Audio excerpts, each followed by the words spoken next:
Enjoyment, Ophelia the Faerie. I am here, and I am with you. The way you enjoy something is one of the marks of how far you are coming in your evolution. There are so many different ways that you can experience enjoyment when you are engaged in an activity that pleases you. How free are you in your expression of your enjoyment? How much do you savor that which you are enjoying? How much of your focus is right where you are, and how much of it is looking forward to the next thing and the next? The next time you are engaged with something that you enjoy, I invite you to dive a little deeper into your enjoyment to allow yourself to fully experience and engage with that person, or that food, or that activity, or that place. That which you enjoy is a part of you, just as we teachers keep telling you that all aspects of your world are reflecting back to you something that is within you. The pieces that you enjoy must be included, and they are just as significant for you as the parts you are attempting to deny or hide from.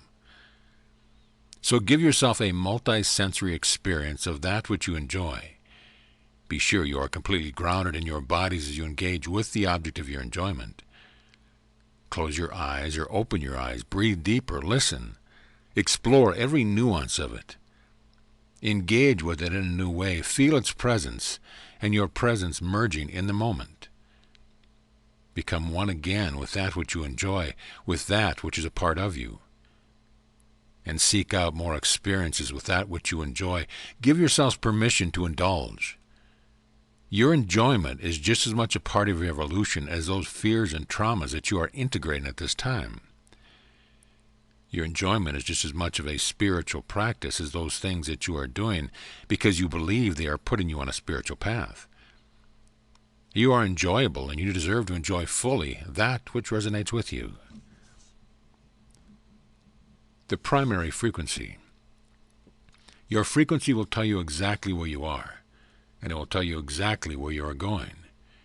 Your frequency is a product of your attention. Whatever you place your attention on vibrates, and that vibration is not only detected by you, but you usually assimilate to quite easily and rapidly.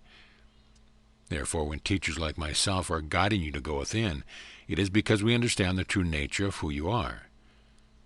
The true nature of who you are holds a very high frequency, the highest in fact. So putting your attention there will elevate your frequency.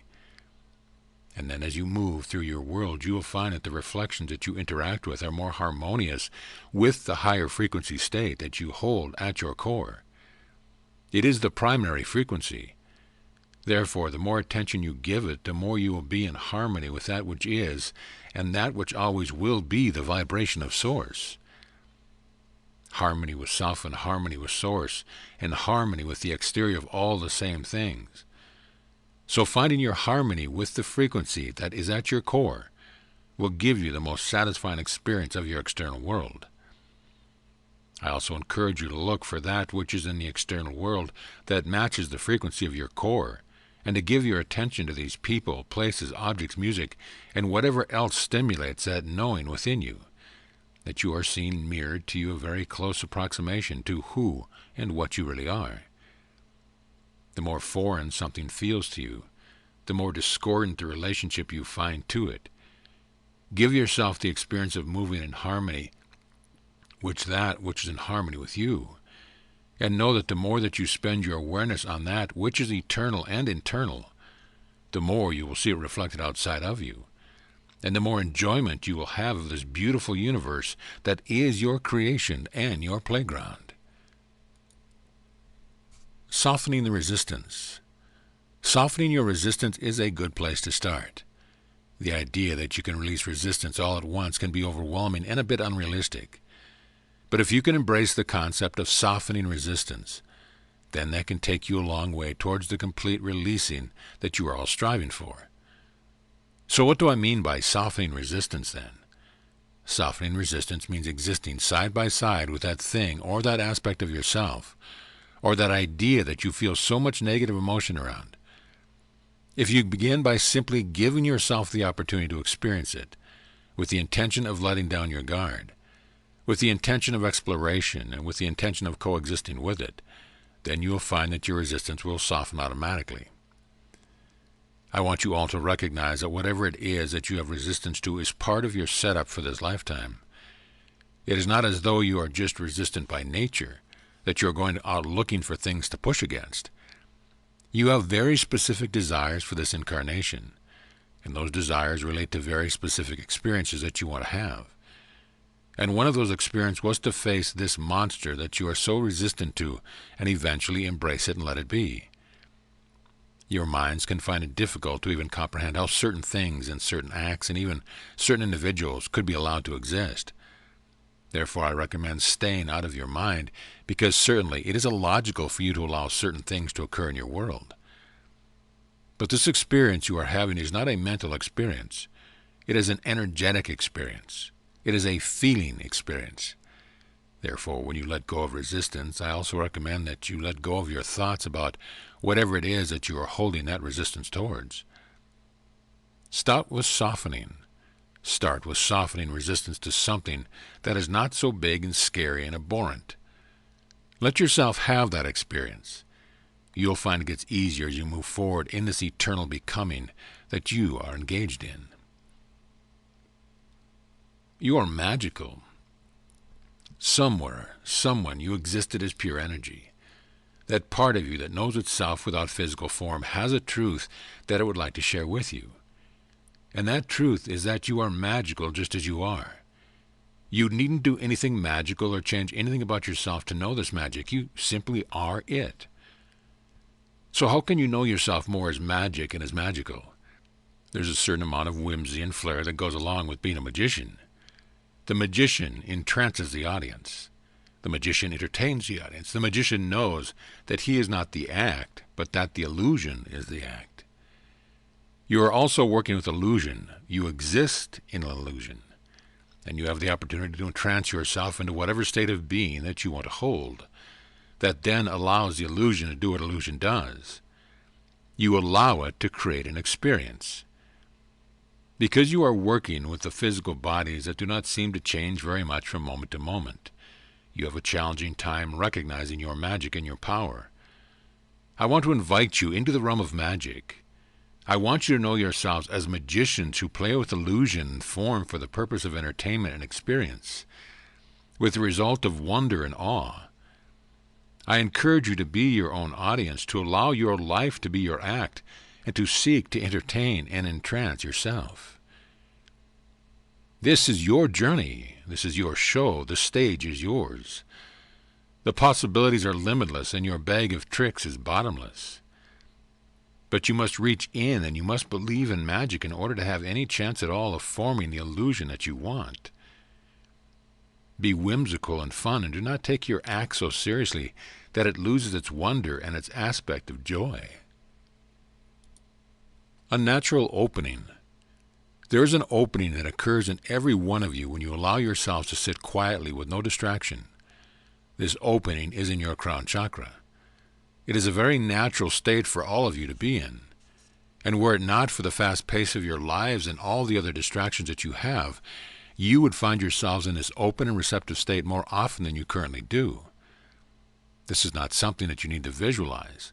It is not something that you need to try to achieve. It is a natural thing that occurs when you sit quietly, comfortably, and relaxed. Think about all of the things that you are bombarded by in your world on a day-to-day basis, and how often you are contracting to remain in your own energy field, to remain safe, to keep that which is unwanted out. This is an unnatural reaction to your world, but it is one that you have learned from those who have come before you. It is always fear that causes you to contract, and always love that allows you to open. Love is your natural state of being. It is who and what you are. As you allow yourselves more of this open, receptive state of being, you will find that many of the answers that you have been seeking simply come to you. When you slow yourself down energetically and physically, and especially mentally, you allow yourselves to catch up. That may seem like a paradox, but it is only because you keep moving at your frenetic pace that you find yourselves never truly able to catch up. So my recommendation is to slow down, to sit, to be comfortable and relaxed, and then to notice. Notice how you feel. Notice where your thoughts go. Allow your thoughts to go there, but do not follow them. Bring your attention back to your center, to your core. Remember, you don't have to make this happen. You don't have to visualize the opening. You don't even have to put your attention on it. Just trust me. Take my word for it. It is happening. It is there. You will find that your relationships shift as you do this more and more. Your relationship to yourself, your relationship to others, and your relationship to your world will become one of sharing and of easy give and take. You will not feel like you are struggling or like anyone else is trying to take something from you or give you something you don't want.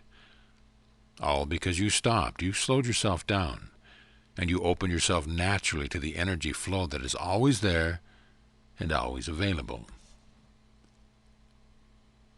Believing and knowing. Believing means that you still experience some doubt. Believing is just a little off from the experience of knowing.